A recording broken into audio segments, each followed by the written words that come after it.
Hey, do you remember Final Space? No? Go watch it. Anyways, do you know Tweak Bros? AKA Eloise Gardner, AKA Mrs. Amami. Yes, that is canon. Do not question it. If you do, you will be crucified. I'm just kidding. Anyways, a long ass time ago, and I've been needing to play this for a while, she made this. Final Space, The Walking Time Machine. This is basically a visual novel made by Tweak Bros, or Eloise, about a original character named Whiskey, who is the son of Biscuit. If you don't know what that means, for the love of God, go watch the show. It's really fucking good. And also buy the visual novel. I'll put it in the description if I have to. Just please, buy it. Please. Okay, enough me promoting Final Space. Now for some context, I played this before. Let me just explain. I tried playing this for a video at one point, but some shenanigans happened where my hard drive got filled up to the brim because I was trying to render a video while recording this, and that ended up like filling up my hard drive space so much that everything just crashed. Like my fucking webcam broke, and I got like a bit of stuff recorded for the gameplay and mic, but then the mic cut off, and then the gameplay. It's a whole thing. Apparently, I almost got to the climax, according to Tweak. So here's the deal. Last time, I didn't finish, or I tried playing this game in one go because I had to save by making an account on the site that she made this visual novel on. But now, I have an account, so I can save. And then I can go back whenever I want, take breaks and whatnot. So we're going to try this again. Hopefully nothing goes wrong this time. I swear to God, every time I've recorded a video, something has gone wrong. That's why I've been streaming most of the time. So I'm sorry for the lack of videos on that front, but still, hoping nothing goes wrong. Prepare to switch resolutions in editing and soon, because it doesn't let me full screen this until after I hit play. Okay, 3, 2, 1. There we go. All right. And also for the record, I'm not gonna bother like doing decent impressions. I'm gonna do as close to the original characters as I can. But don't expect me to be perfect. Don't expect me to be perfect. I'm so sorry. I did my best last time, and I ended up like being super embarrassed because of it. Because for some reason, when I see a certain piece of media with characters, I just have this weird feeling of being watched. It's weird. I'm not gonna go into it in this video. Maybe some other time if y'all are interested. Come on, you stupid thing! Biscuit sat and fiddled with a small machine, aggressively winding up the last missing screw. I remember this vividly. This has to work! Something inside of the machine fizzled and sparked, and suddenly Biscuit's eyes widened in triumph. I read that right. Yes! Come on, Whiskey, where are you? The machine fizzled a little more, and a little green light illuminated and began to flash on the side of it. Biscuit breathed a heavy sigh and pressed on the light, activating a button on the machine. Whiskey, can you hear me? Crackling static sounded from the other end, when suddenly another voice spoke up desperately, a relief in her voice like Biscuit had never heard. Ladies, gents, nons, and so on, meet Whiskey. Dad? Dad! Where have you been? Her face appeared in the form of a small hologram above the machine, showing her worried eyes. Her hair was messy, and she looked like she hadn't slept in days. Yeah, that's pretty apt. It feels good to see your face again. I'm on a ship! Gary's ship! We're getting out of here! Gary? Goodspeed? You're on Gary Goodspeed's ship? And you didn't tell me earlier? We got hit. The tracker broke. I had to fix it. I'm sorry. I know it took so long. I thought you were dead! Earth is destroyed! Where's Kevin? Everything will be easier to explain when you're here.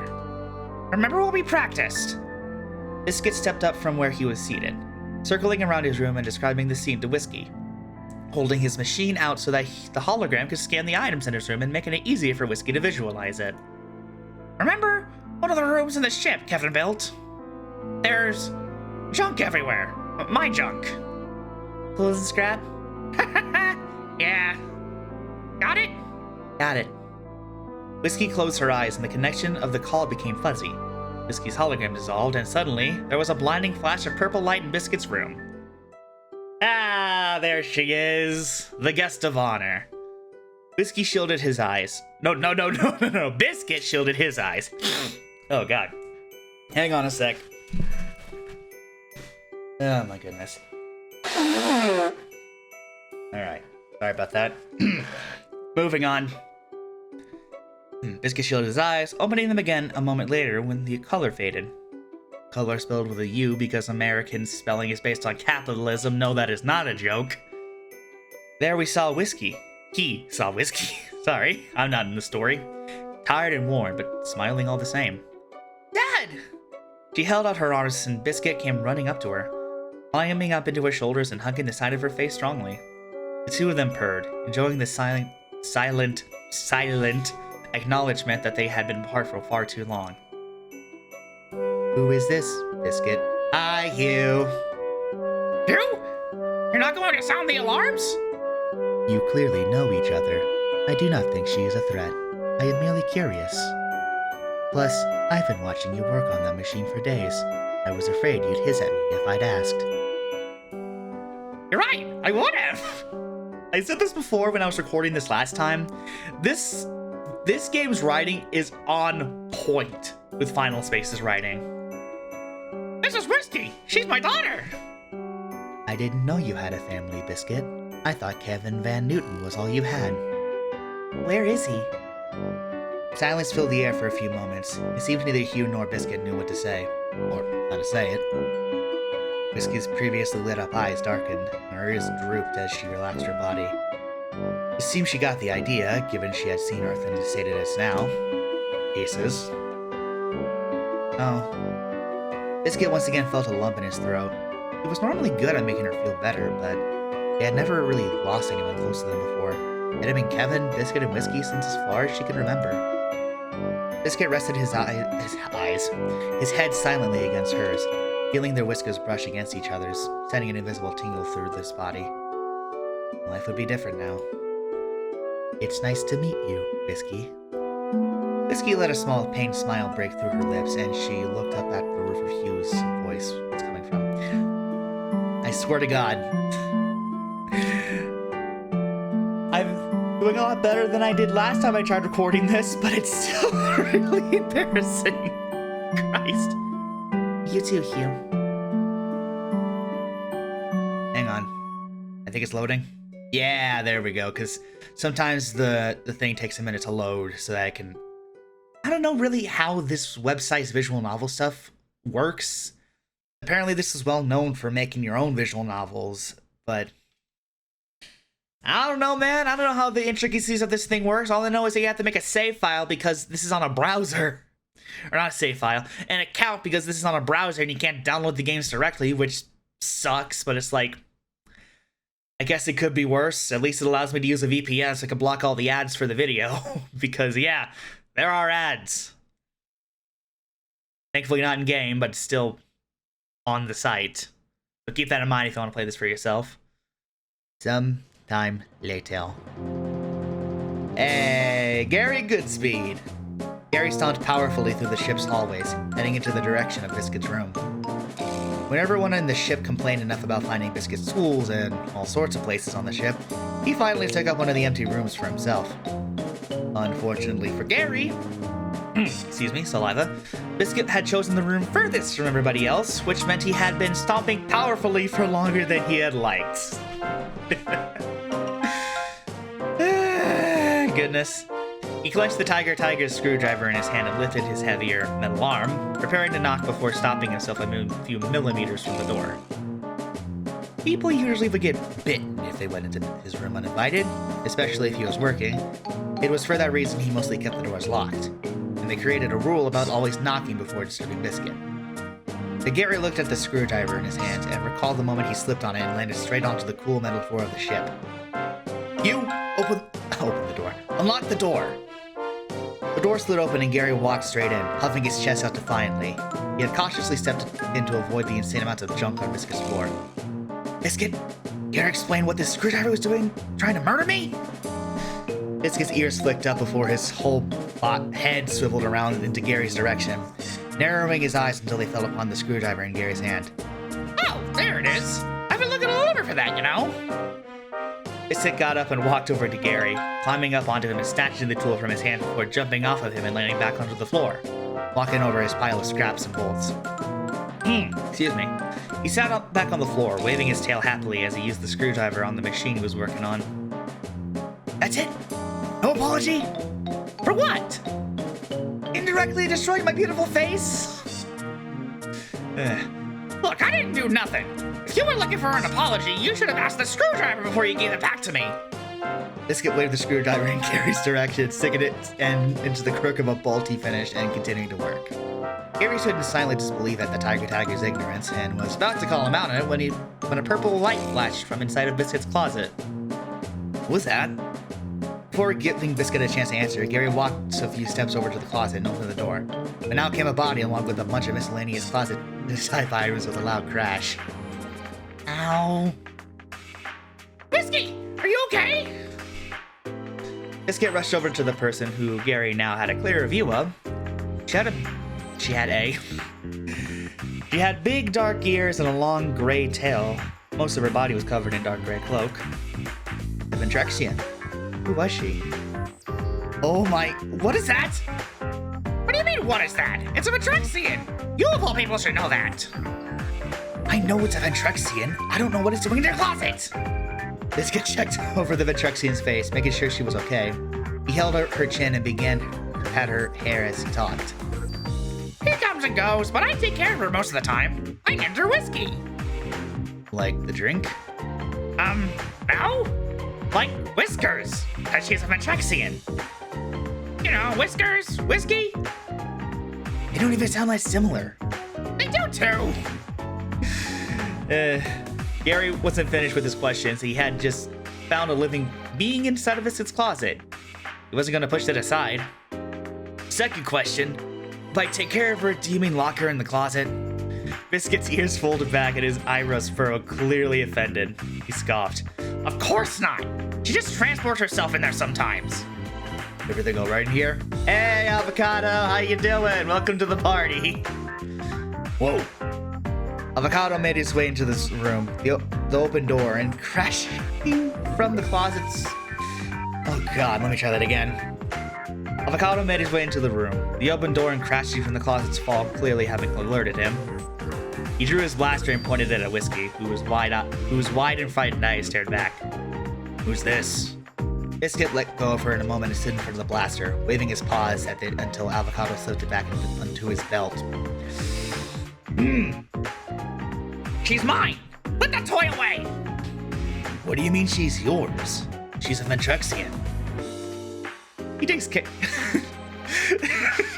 care of her by locking her in his closet. Okay, you know what? Both of you, out! You distracted me too much! Biscuit went over to them and shoved their legs in the direction of the door angrily. And you all wonder why I don't let you in my room while I'm working. In my defense, I didn't know you were hiding a Ventrexian in your clip. The door slammed shut on both of them, and suddenly they were alone in the hallway of the ship. Closet! And he slammed the door on me. Rats. Gary looked over to Avocado, who seemed to be lost in thought. How long has she been in there? I don't know. I'm assuming she snuck her on around the same time he snuck himself on. Wait, didn't you know about this? Why didn't you sound any alarms? In Biscuit's defense, Gary, he wasn't hiding her.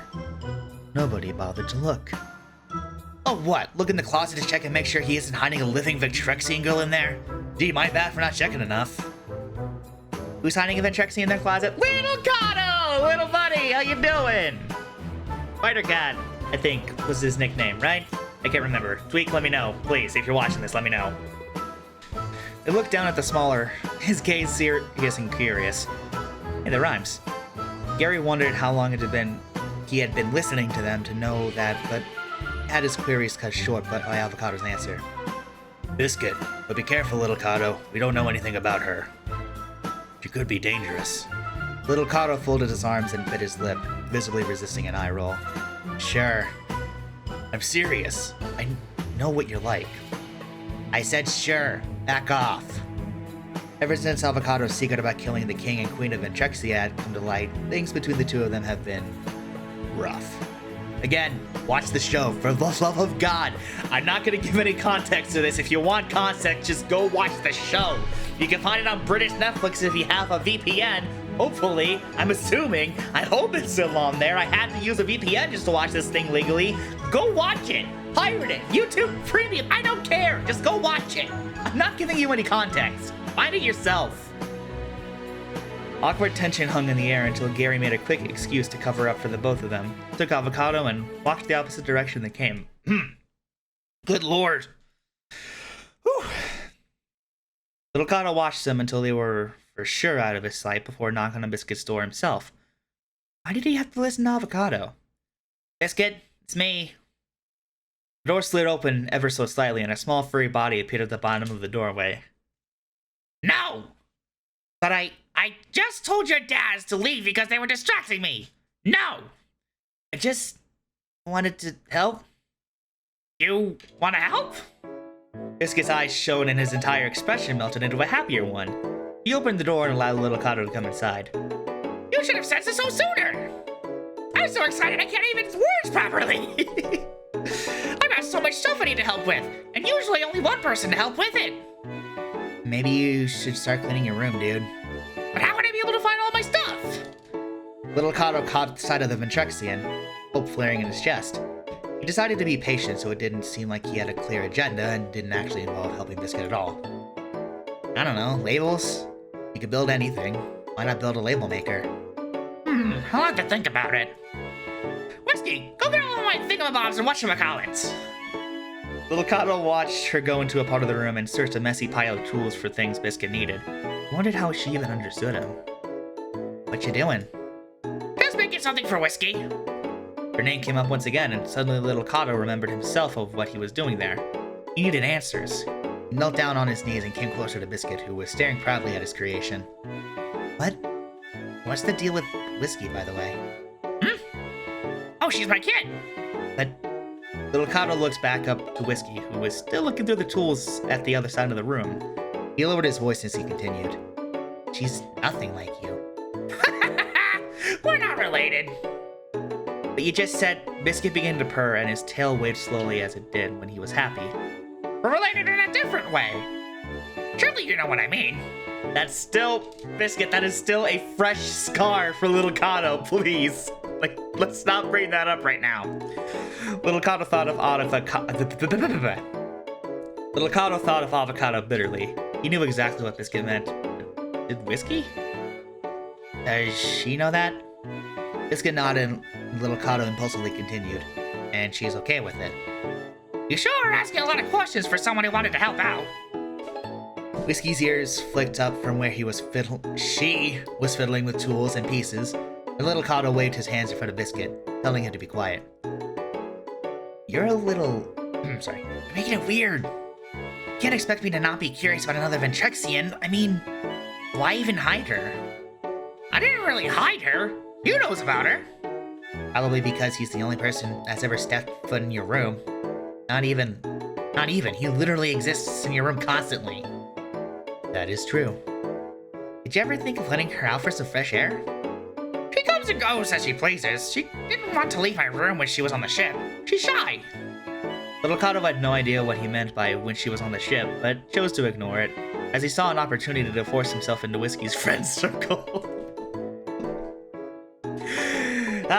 Shenanigans! My favorite. I can help with that. I mean, she's a Ventrexian, I'm a Ventrexian, she's adopted, I'm also adopted. We're practically the same person. I could be the first person on board and show her around. Biscuit turned his head slightly to look at Whiskey, who had appeared to have finally found one of those thingamabobs Biscuit asked for. His gaze softened and his sincerity in his words surprised little Kato. She could afford to make some friends. Hey, Biscuit! How'd you like to be shown around the ship, Biscuit made her way back over to them, quickly grabbing her cloak and withdrawing herself further into it as if she was hiding. Little Kato would definitely see why the word shy was used to describe her. Yeah, she's not very sociable. Hang on. She's not very sociable, and for very good reasons, I must admit. Are you sure? Yeah, I'm sure. Everyone on the ship probably knows about you now. No more hiding. Ooh. Excuse me, that was very rude of me. I had a burrito before this. Ooh, excuse me again.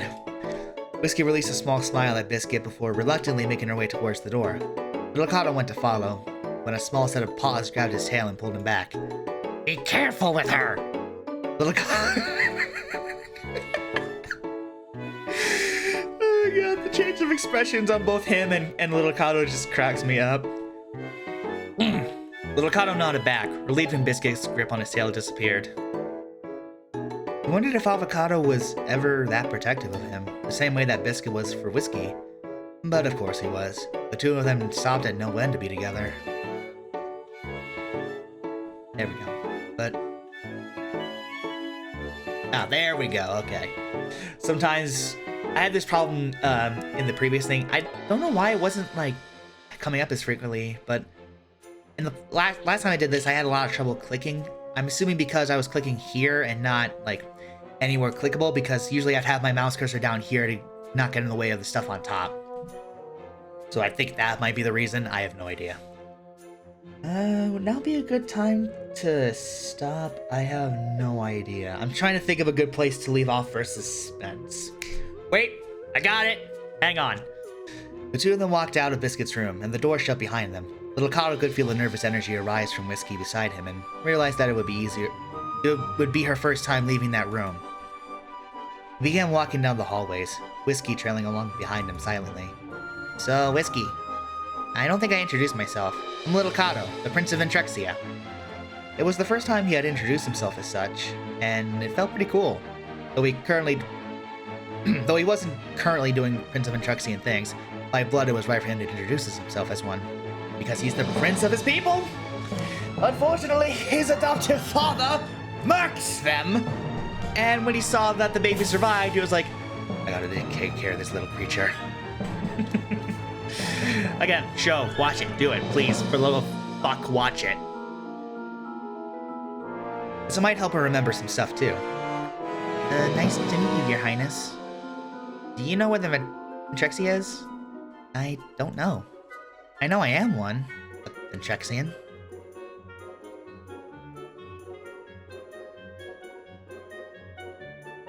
So, nice weather, right? Nothing? Whiskey shook her head. Where do you come from, then? A flash of panic hit her eyes before dissolving, and a few flames of curiosity lit inside of Little Kato.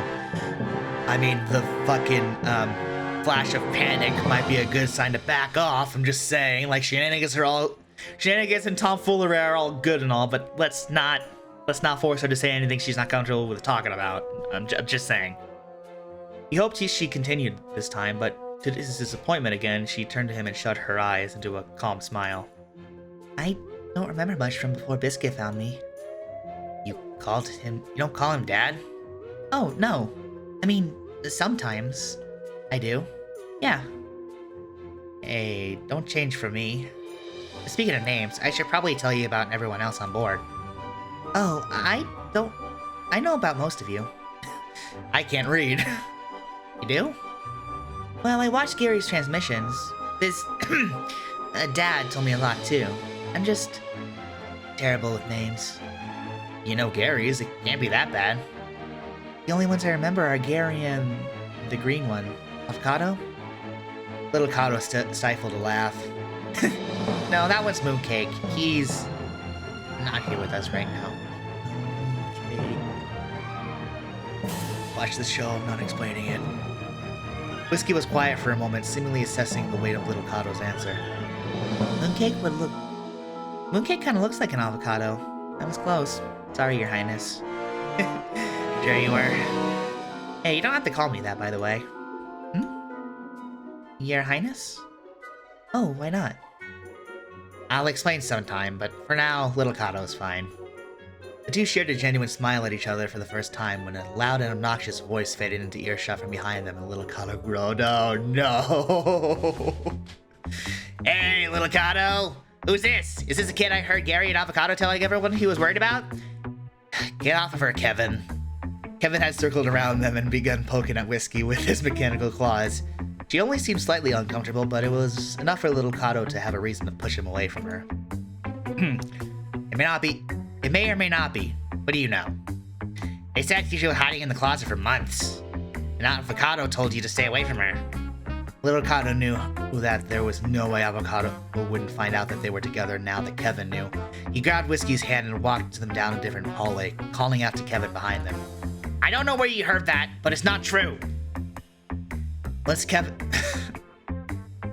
I'm sorry, occasionally I'm just realizing how badly these voices are. I'm doing my best, but Christ. Once Kevin was completely out of their sight, they stopped speed walking and breathed. Ignore him, he's a lot. So I've heard. They laughed a little together, and little Kato could have sworn he felt a friendship beginning to brew between them. The shenanigans are working! Good. It might help her open up a bit more. I knew a lot of Kevins on Earth. None of them were as annoying as that one. Did you know Kevin Von Newton? I did. She sighed, but it was almost a longing sigh. Little Kato prayed this was the moment she began to open up. For a while, it was me, him, and Biscuit against the world. Success! Biscuit told me what happened. Sorry, I've been talking to her for a long time. No, you're fine. This is mad awkward to ask, but how do you keep yourself hidden from us for so long? I wasn't always here. It's hard to explain. That's okay, I've got time. No, I mean hard. Little Kato thought about what she meant, only getting it after she trailed off silently for a few moments. It was hard for her to explain. I've got time, meaning you don't have to do... Oh, wait, no, that's Little Kato. God damn it, sorry. I got time, meaning you don't have to today. When you're ready, yeah? Yeah. They made it into the entrance of Little Kato's room, and he allowed her to slip in before him, following soon after and shutting the door behind them.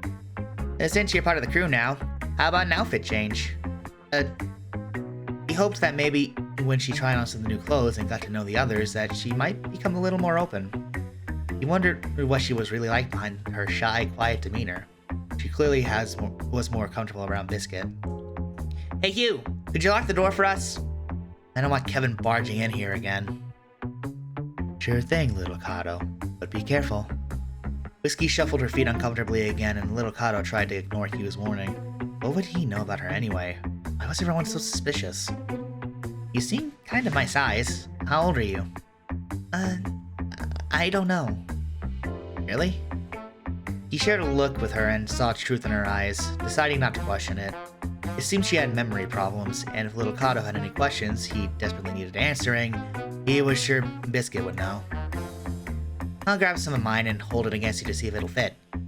He turned against and went to the closet, sliding the thin metal door open and sorting through clothes and suits that had gone unworn. He liked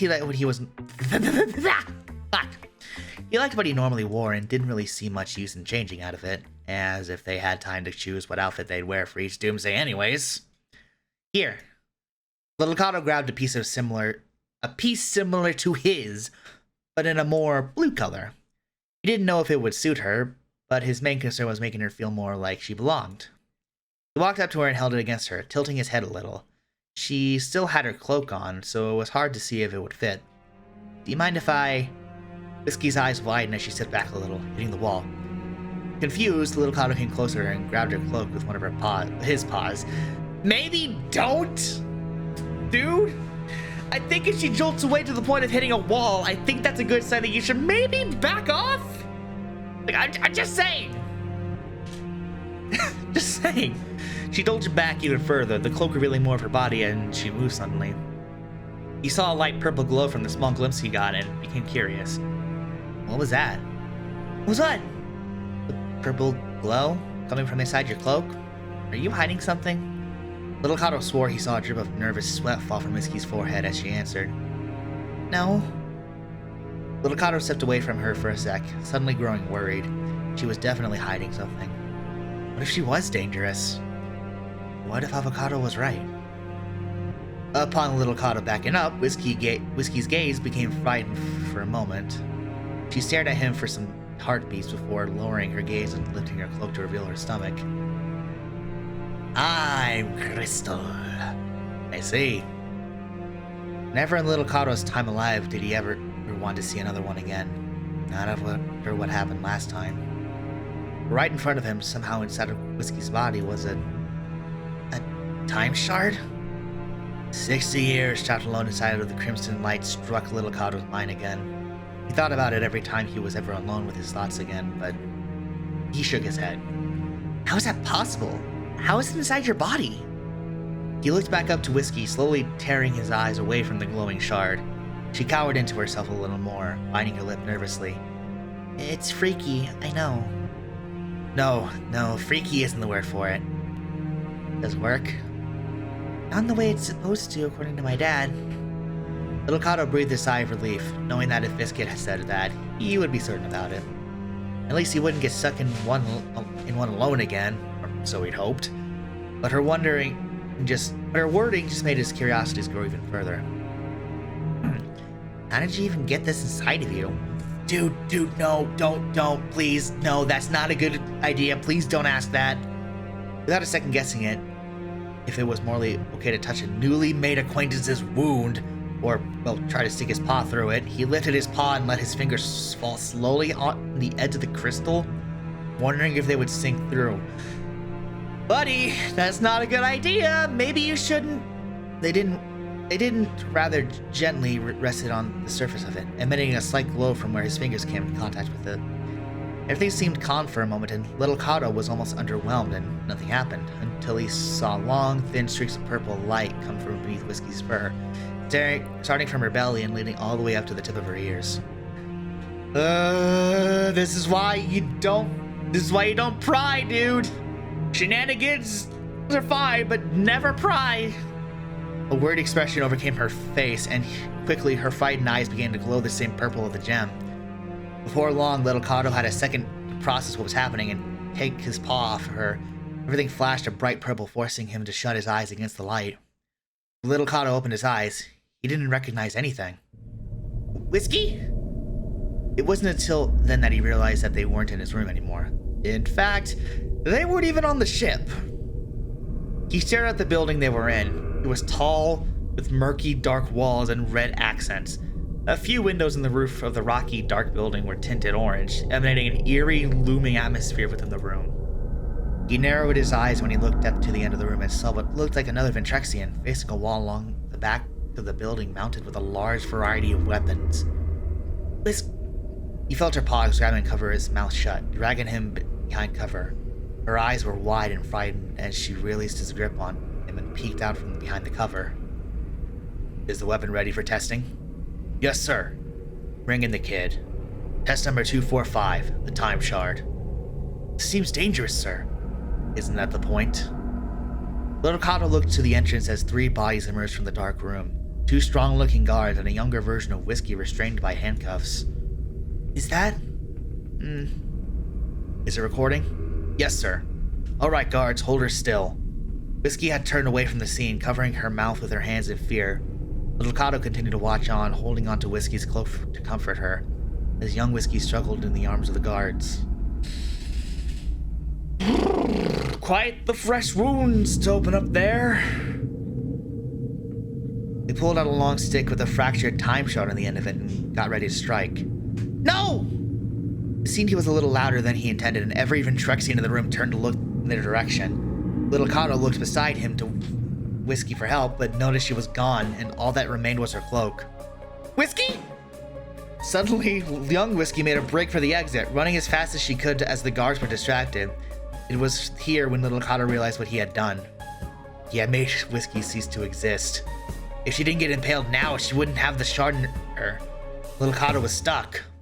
What do I do? He grabbed Whiskey's cloak, put it on, and ran out towards the exit, just in time for young Whiskey to reach him and have no way out. Content warning. She's about to get impaled. She stopped in front of him, her eyes wide and pleading as she looked up. I'm sorry, Whiskey.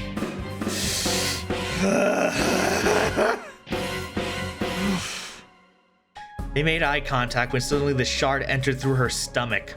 Little Kato watched as her blood splattered onto him, not taking his eyes away from the sight of young Whiskey collapsing onto her knees and soon onto the ground. As she fell forward, little Kato jumped back to make room for her, and the hood of Whiskey's cloak came falling off his head. "Who's that?" Little Kato looked at the people around him and then back down to young Whiskey, who was struggling to breathe. They made eye contact once again, and little Kato felt shivers go down his spine from the depth of in her eyes. "I'm so sorry." The room began to glow brighter, and suddenly little Kato had been tackled to the ground. He closed his eyes against the bright light, and when he opened them, he was back in his room on the ship.